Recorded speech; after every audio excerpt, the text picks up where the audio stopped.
La carta del apóstol Pablo a los Gálatas. Carta del apóstol Pablo a los Gálatas. Vamos a continuar con nuestro estudio que iniciamos la semana pasada con una introducción y ahora comenzaremos con Gálatas capítulo 1, versículos del 1 al 5. Gálatas capítulo 1, versículos del 1 al 5. Dice: Pablo, apóstol, no de hombres ni por hombre, sino por Jesucristo y por Dios el Padre, que lo resucitó de los muertos, y todos los hermanos que están conmigo a las iglesias de Galacia.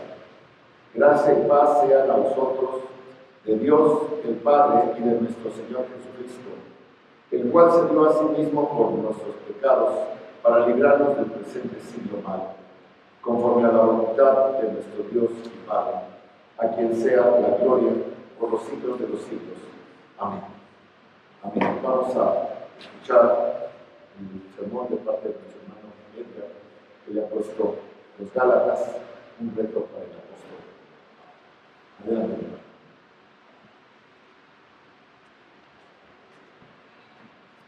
Gracias.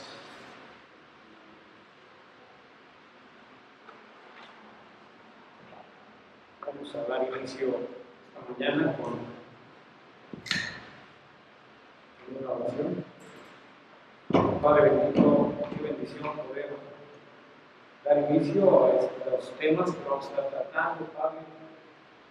En el libro de Gálatas, Padre, ya nuestro hermano Jorge nos lo introdujo. Y te damos gracias, Padre, para poder entender todo lo que nos vas a enseñar a través de este libro. Permite, Padre, que todo lo que nosotros podamos discernir, podamos compartir con nuestros hermanos sea de bendición en nuestras vidas, para que nos motive, para que nos exhorte, para que nos desafíe, justamente de lo que tú quieres de nosotros, Padre. Gracias te doy esta mañana, permite que podamos estar atentos, Padre, receptivos, Padre, que sea de bien para nosotros. En el santo nombre de nuestro Señor Jesús damos gracias. Amén. Bien, hermanos. Bueno, pues ya leímos estos primeros versículos que prácticamente podemos decir la salutación. Y la semana pasada, pues, nuestro hermano Jorge nos estuvo diciendo de qué manera iba a estar este libro durante los próximos meses. Y bueno, de lo que Dios nos dijo nuestro hermano Jorge, la instrucción que nos compartió, la considero perfectamente resumida, ya que resaltó los puntos más relevantes justamente de este libro que escribió el apóstol Pablo a los pobladores de Galacia. La autoría apostólica de esta magnífica carta es prácticamente incuestionable, incluso por los eruditos más escépticos. Nos dijo nuestro hermano que la carta a los Gálatas está considerada como la declaración de independencia de la libertad cristiana. Nos dejó claro que debemos de entender correctamente el Evangelio para no dejarnos engañar. El gran reformador Martín Lutero amaba esta carta. John Morris, teólogo australiano, escribió: Gálatas es una apasionada carta, la efusión del alma de un predicador en el fuego con su Señor y profundamente comprometida a llevar a sus oyentes a una comprensión de lo que la fe salvadora es. Para que más o menos entendamos, Galacia es una antigua región del Asia Menor, actualmente parte de Turquía, donde se asentaron algunas tribus migratorias de galos procedentes del centro de Europa. A principios del siglo III a.C., la región tomó su nombre de estos galos y sus habitantes se llamaron Gálatas. Como hemos notado en la introducción, la epístola a los Gálatas es notable por su unidad de pensamiento, ya que cada frase se relaciona directa o indirectamente en el gran intento de Pablo de salvar a sus hijos en la fe del peligro que les amenazaba justamente muy de cerca, hasta el punto de hallarse en el mismo borde de la apostasía. Si recordamos, quiénes eran los ministrantes, cuáles sus doctrinas más importantes y cuál el fin que persiguieron sus emisarios entre las iglesias de Galacia, no tendremos dificultad justamente para seguir los argumentos principales que adelanta el apóstol para contrarrestar el impacto de sus falsas enseñanzas. En primer término le fue preciso establecer la suficiencia de la obra en Cristo frente al problema universal del pecado, que en sí constituía la manifestación más gloriosa de la gracia de Dios. Como consecuencia de doctrina de tan primordial importancia, convenía examinar la naturaleza de la ley, subrayando su flaqueza frente a hombres y mujeres incapaces de cumplir sus proyectos, sus preceptos, y señalando a la vez su verdadero fin, revelar el pecado, convirtiéndolo en transgresión manifiesta, preparando así el camino para la proclamación del Evangelio de la gracia de Dios en Cristo Jesús. Una buena comprensión de la obra de gracia en contraste con las exigencias de la ley lleva implícita en sí la condenación de la doctrina de obras como medio para salvarse el pecador, ya que todos llevan la mancha del pecado, ya lo hablaremos en todo el tiempo, lo que anula su valor delante de Dios de perfecta justicia y santidad. El intento de cumplir la ley por las obras se reemplaza por humilde recepción del don de gracia por la mano de Dios. En segundo término, Pablo tenía que subrayar una y otra vez su propia autoridad apostólica, que dependía de una especial y propia que había recibido del Señor resucitado y glorioso. Repito, que no sea de ver aquí intento alguno de darse importancia, sino la necesidad de avalar sus enseñanzas, aquel depósito especial que había recibido del Señor por la autoridad apostólica, puesto que la revelación que había recibido fue imprescindible para la formación y el desarrollo de la iglesia. Frente al intento de llegar a la perfección moral por medio de obras legales, Pablo insiste en la verdadera doctrina del Espíritu Santo, quien solo puede obrar en la nueva creación que surgió del ministerio de la muerte y de la resurrección de Cristo. Todo lo que no es Espíritu Santo, o sea, Dios mismo obrando en los hombres, es carne, el feo y nefasto producto de la caída, por la que el primer hombre volvió a sus espaldas a Dios, buscando el predominio del yo, según los impulsos de su propia voluntad. Ningún cuerpo de preceptos morales puede definir la ética cristiana, ya que toda buena obra surge de las operaciones del Espíritu Santo, sobre la base de la obra de Cristo, teniendo por meta la semejanza de Cristo precisamente. La doctrina de Pablo no es contradictoria, mis hermanos, en el sentido de oponerse a los preceptos de la ley.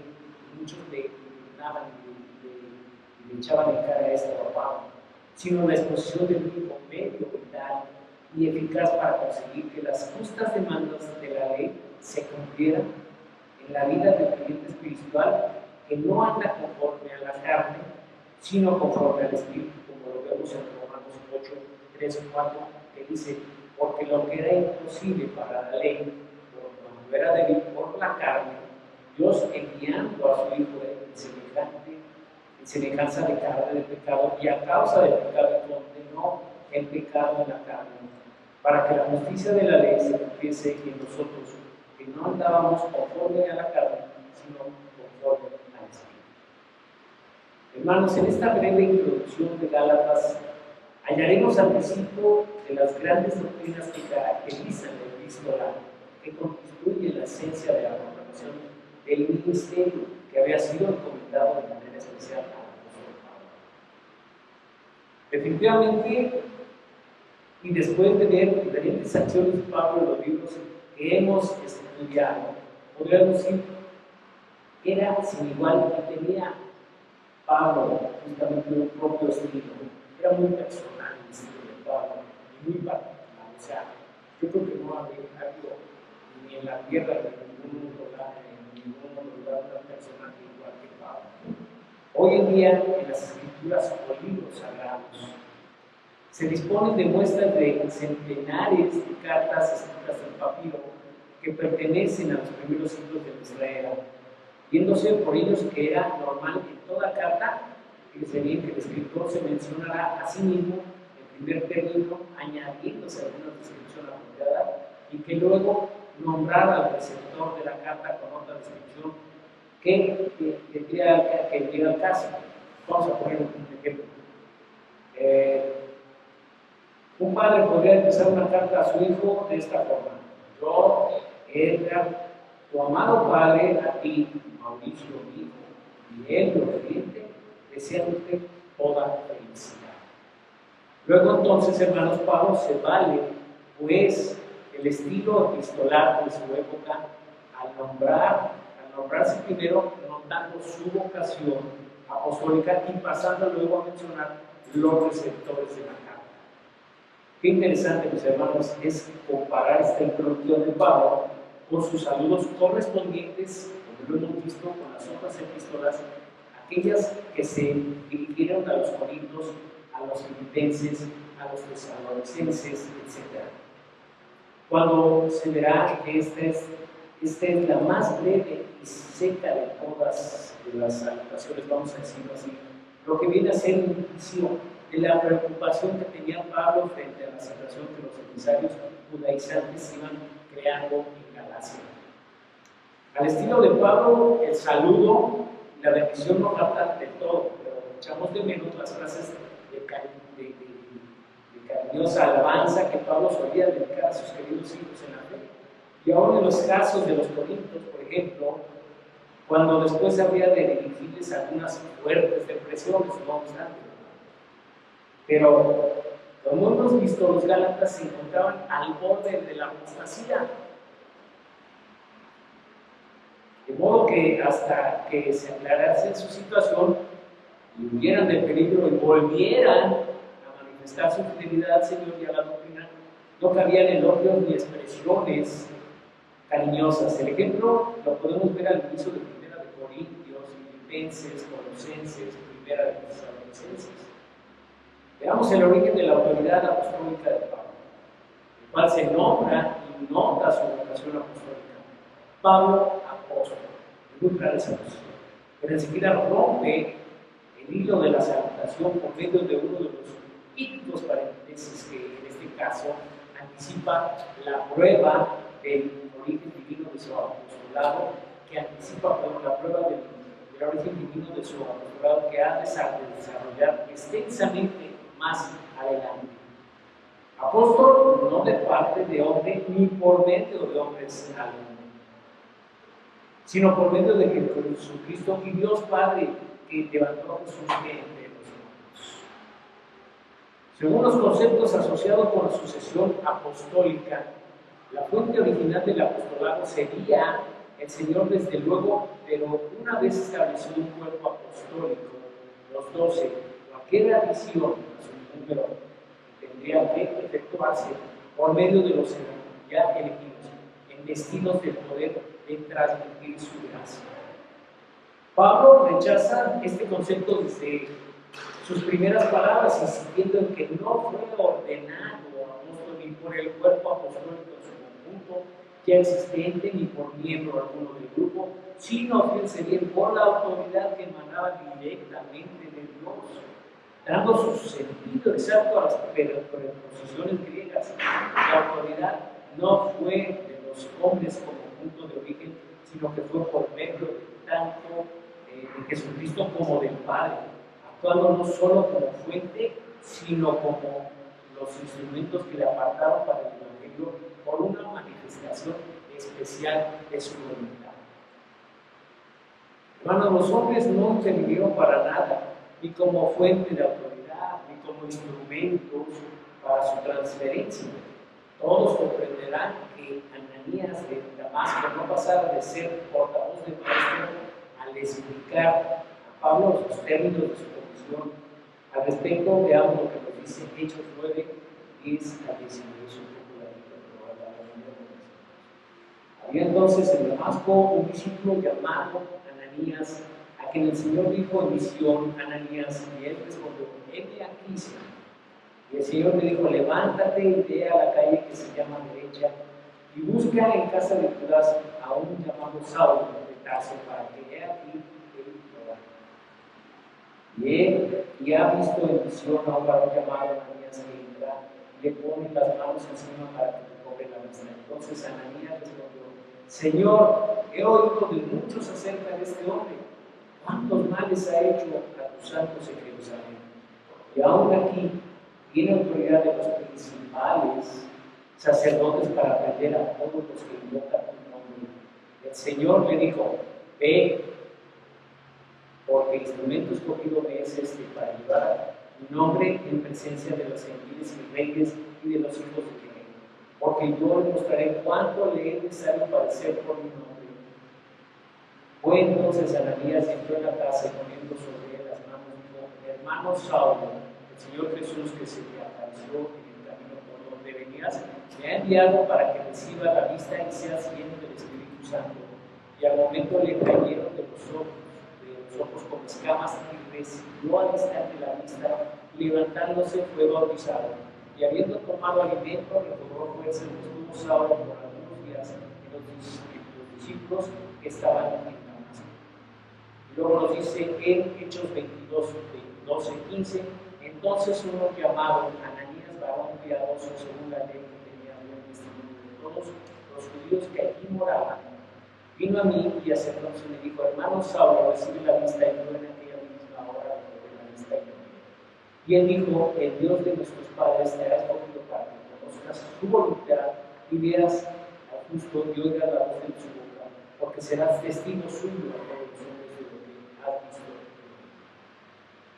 Hermanos, es significativo que en este contexto Pablo añade la mención de Dios para la descripción que levantó a Jesús de entre los muertos, como dice en Gálatas 1:2, la frase ayuda a situar el llamamiento de Pablo en un momento posterior a la resurrección y la glorificación del Señor llevándose a cabo, no sobre el plano del misterio del plan, sino en la espera de la nueva creación que tuvo su origen en la tumba vacía. Sin titubeos, Saulo vio realmente al Señor en el camino a Damasco, tan realmente como los tres le había visto glorificado en el monte de transfiguración. Dice 1 Corintios 9:1, no soy apóstol, no soy libre, no he visto a Jesús el Señor nuestro, no soy vosotros ni obra en el Señor. Pero no, ya con el velo que tuviera su gloria, con el fin de hacer posible su misión en la tierra, sino como el Dios obra y glorificado. La misma frase que levantó a Jesús de entre los muertos enfatiza el poder que solucionó una vez para siempre el problema de la muerte, por medio de su consumación en la persona de Cristo, seguido por el triunfo máximo sobre ella y sobre el pecado, del cual era la paga. Dice Romanos 6:23, porque la paga del pecado es muerte, mas la dádiva de Dios es vida eterna en Cristo Jesús, Señor nuestro. Por excelencia, sin duda, Pablo es el apóstol, el enviado del Señor, resucitado, depositario de las nuevas revelaciones respecto a la iglesia espiritual y la nueva creación. Ahora, veamos el compañerismo de Pablo. Al redactar sus cartas, Pablo suele asociar consigo mismo a los colaboradores que más cerca se hallan, no para robustecer su propia autoridad, pues toda la tendencia de esta carta es contraria a tal idea, sino como una carta es contraria a tal idea, sino como una manifestación de la comunión cristiana. Y podríamos considerar que concuerda con la brevedad de la introducción y con la premura del apóstol, que no se mencionan los nombres de los colaboradores, sino que los engloba a todos anónimamente bajo la frase y todos los hermanos que están conmigo. Si la carta se escribió en Macedonia ante la visita a Acaya, se menciona en Hechos 20:1-4, los hermanos podrían haber sido Tito y San Timoteo con otros de los compañeros que se mencionan en los versículos de referencia. Las iglesias de Galacia se mencionan en el versículo 3, mis hermanos. Pablo cita a los receptores de la carta, pero sin recalcar su posición en Cristo ni su calidad de santos, limitándose a lo más escueto, a las iglesias de Galacia. Notemos también el carácter general del saludo, que no destaca ninguna iglesia en particular, sino solo señala el grupo de iglesias en general. Es evidente que el mal era general, también sin que el apóstol pudiera señalar distinciones entre las iglesias y otras. Las propagandistas judaizantes habían cumplido bien su nefasto cometido. Ya hemos notado la ausencia de todo halago tan natural al escribir a personas queridas después de un lapso considerable de vida. Todo eso lo hemos notado, hemos hablado también de cartas que han sido muy cariñosas de parte de Pablo. Ese sentido estaba haciendo al principio de la carta. Ahora, algo que no puede pasarse por alto es que hay momentos cuando el apóstata cae bajo el juicio de Dios por despreciar la verdad que bien conoce y a la cual su inteligencia siente. Pero antes de pronunciarse el juicio, el siervo de Dios hará todo lo posible para salvar a quienes profesan la verdad. Una actitud equivocada puede ser el resultado de la ignorancia o de la presión de ciertas circunstancias. Primero es bendecir e invitar y amonestar con el fin de arrebatar el tizón del incendio a ser posible el pago. Pronunció severas sentencias contra ciertos hombres rebeldes, dice en primera de Timoteo 1:20, de los cuales soy Himeneo y Alejandro, a quienes entregué a Satanás para que aprendan a no blasfemar. Pero los de Gálatas aún tenían esperanza, pronunciando la bendición acostumbrada, gracia a vosotros, Dios, nuestro Padre y el Señor Jesucristo.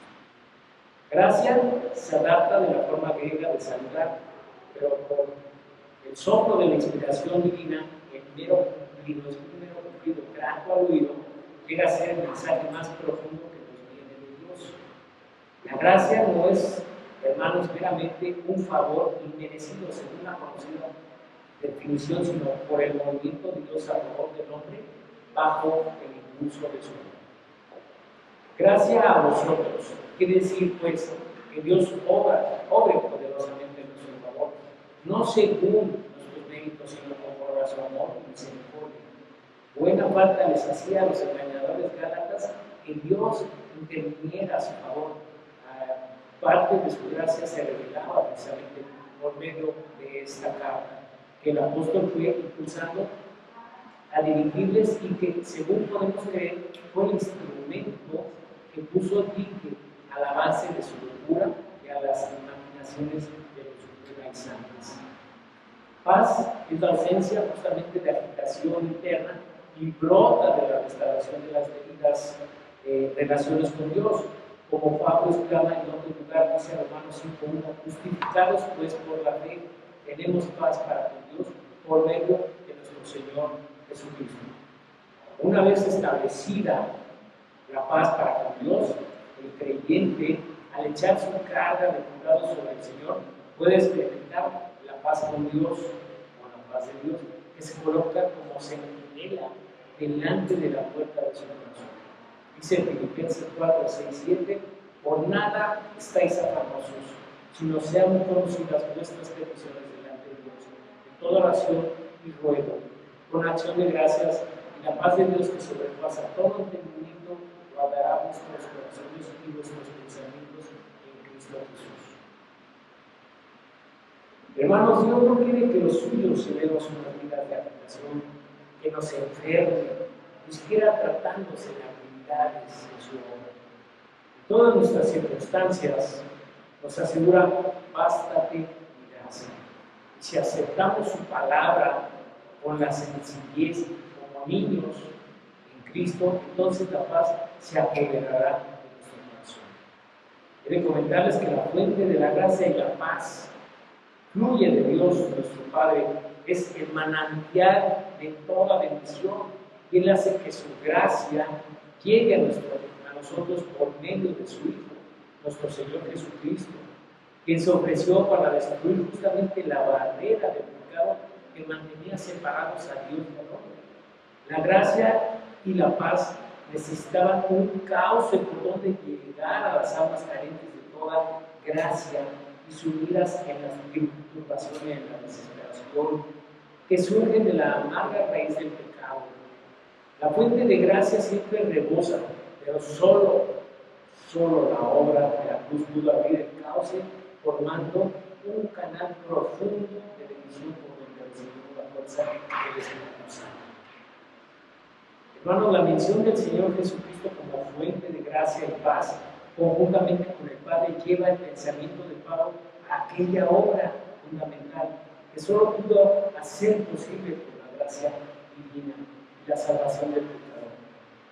La entrega de Dios, hombre, como víctima expiatoria en el altar de la cruz, fue aquella obra que los Gálatas estaban pasando por alto, en su loco afán de entrar en el redil de Israel para añadir sus pobres obras legales a la obra de redención de Cristo, que habrá llevado cada una vez y para siempre. Es obvia la oportunidad de esta clara declaración del hecho básico de la salvación aquí en el mismo umbral de la epístola.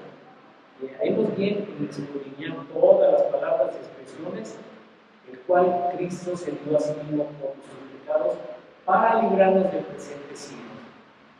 Cuando hablamos de las palabras se dio a sí mismo, nos recuerda como tantas otras expresiones parecidas en las epístolas que todo el valor del Dios hombre fue implicado en el sacrificio del Calvario, que Dios estaba en Cristo, reconciliando el mundo así. Nada menos que el valor infinito de la vida de la víctima pudo satisfacer las justas demandas del trono de Dios.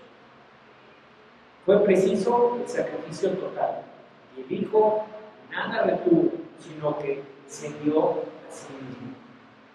Qué pobres y mezquinos resultaron los legalismos, los ritos y las teorías de los organizantes a la luz de nuestro completo sacrificio de quien se dio a sí mismo. Por nuestros pecados, hermanos, en otras épocas y en la actualidad, el problema del pecado es el más fundamental de la vida del hombre. Los engaños legalistas por sus observaciones y engaños intentaban solucionar el problema a su manera, pero aferrándose a la ley que solo podía premiar la absoluta perfección moral y pronunciar sentencias sobre todo infractor del más mínimo de sus mandatos. Seguían insistiendo en ese sentido. Un ejemplo es como si un asesino notorio buscara la salvación en el decreto real que condenase a muerte a todo aquel que matara a su prójimo sin amajes y sin cláusulas de escape. Pero el sacrificio de la cruz nos ofrece la solución, ya que aquel no conoció pecado, Dios hizo ofrenda por él, pecado por nosotros, para que nosotros fuésemos hechos justicia de Dios en él. Dice 2 Corintios 21, al que no conoció pecado por nosotros, lo hizo pecado, para que nosotros no fuésemos hechos justicia de Dios en él. Hermanos, profundos secretos que solo Dios conoce, se esconden bajo las tinieblas de la cruz. Pero con voz unánime, un sinnúmero de textos nos hacen saber que ahí se trató a fondo, una vez y para siempre, el fatídico problema del pecado. Satisfecha la justicia de Dios, ya es posible que quede borrada toda mancha del pecado del corazón del hombre sumiso que acude a Cristo. Los Gálatas, por medio de las primeras predicaciones de Pablo, habían contemplado a Jesucristo crucificado como exhibido delante de ellos, como pues habían podido prestar oído a palabras que dejaban de lado el hecho central del Evangelio, desvirtuándolo completamente. El verbo librar o sacar es más corriente para describir la redención o el rescate del pecador que se aprovecha en la fe de la obra de la cruz, sino un término gráfico basado en la metáfora de quitar algo del poder de alguien a la fuerza.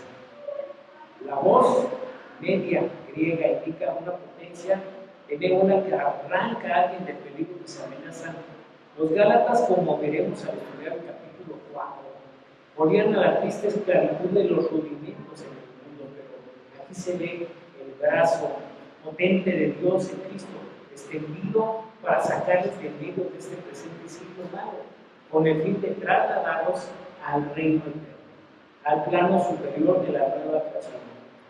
La redención, pues, es más que la liberación del hombre de su pecado y de la perdición.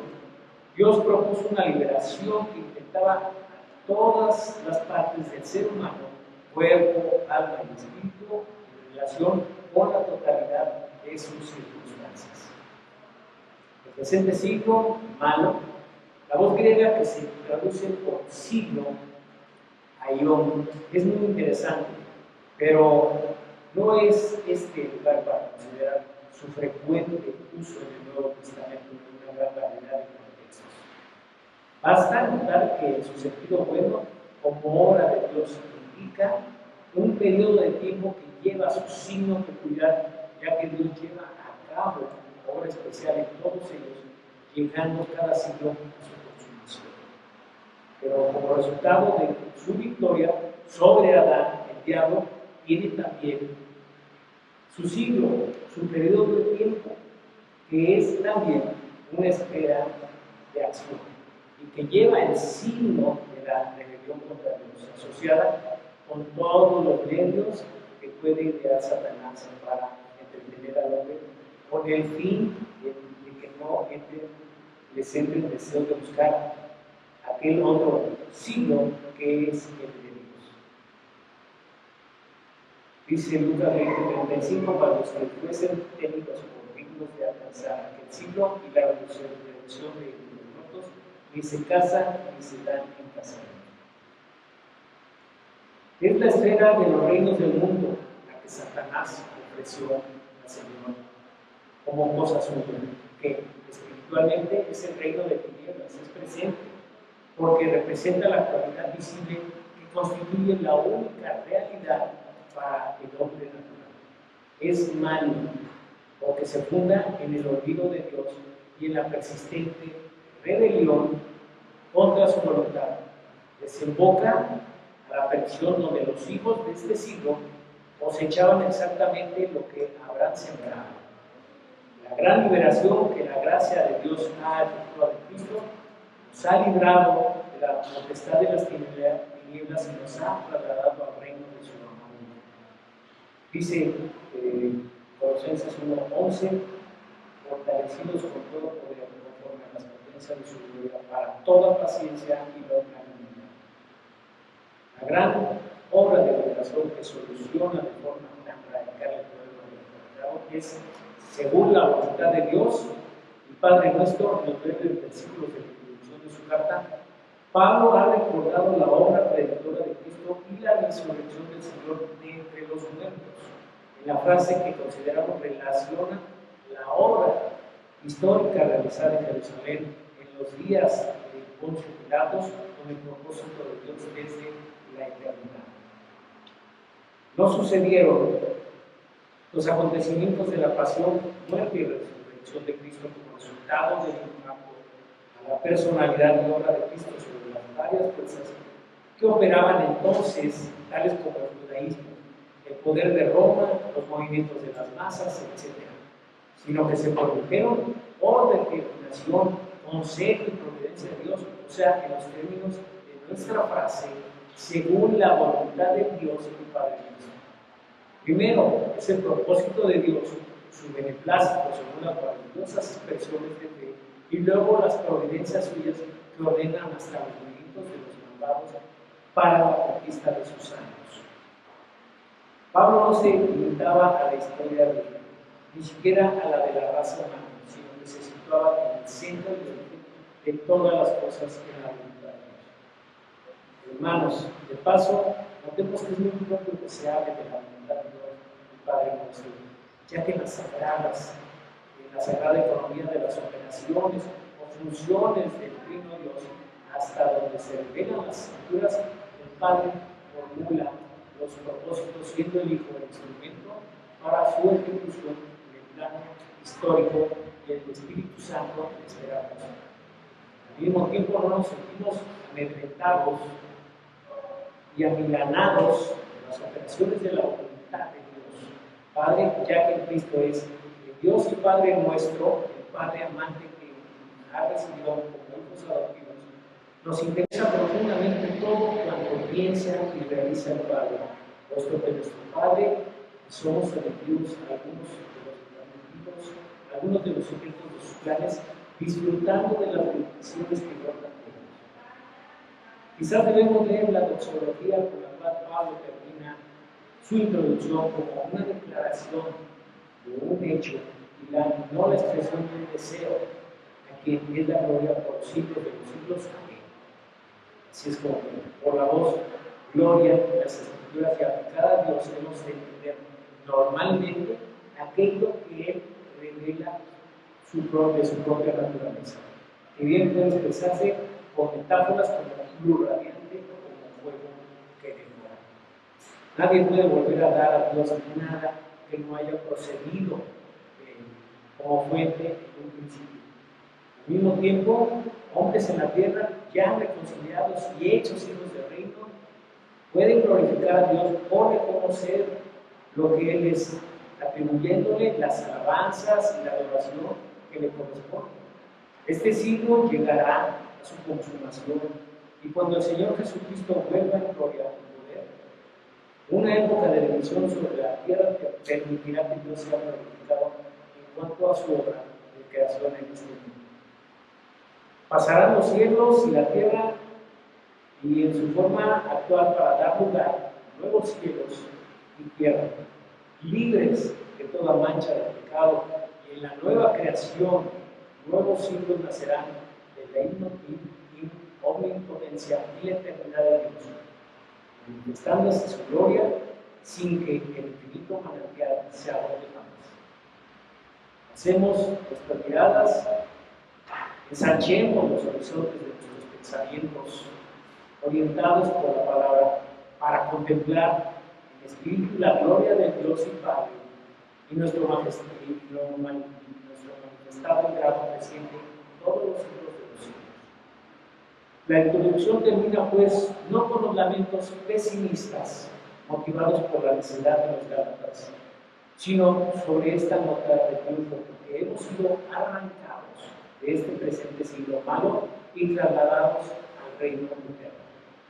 Analizo, mis hermanos, resumiendo que Gálatas es un versículo clave que establece la autoridad y el llamado del apóstol Pablo, su llamado no provenida de los hombres, sino directamente de Dios, lo que le da la autoridad especial y lo convierte en un testigo de la obra redentora de Dios en Jesucristo.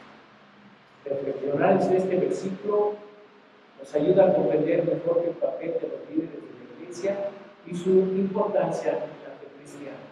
Como creyentes debemos seguir fielmente el mensaje de los apóstoles y buscar nuestra propia llamada y propósito en las obras de Dios en el mundo. Oremos. Padre bendito, cuántas gracias te damos, porque Padre podemos tratar de comprender, entender que tenemos que aprender correctamente, Padre, y aplicar correctamente, Padre, los mandamientos de tal forma que no tengamos el riesgo, Padre, de colapsar con la cristiana, que seamos nosotros testimonio para los demás, Padre, que no dudemos en ninguna forma, que no titubeemos en ninguna forma. Nuestro hermano Pablo continuamente luchó y perseveró justamente en Galacia para que todos aquellos que ya tenían conocimiento de Cristo se perdieran, que siguieran adelante. Así que, Padre, fortalécenos, Padre, cuando tengamos su estado de Padre, que podamos seguir caminando, Padre, con la certeza de que tú vas a guiar nuestros pasos. Gracias te damos, Padre, esta mañana, en el precioso nombre de Jesús. Amén. Amén, hermanos. Dios te bendiga.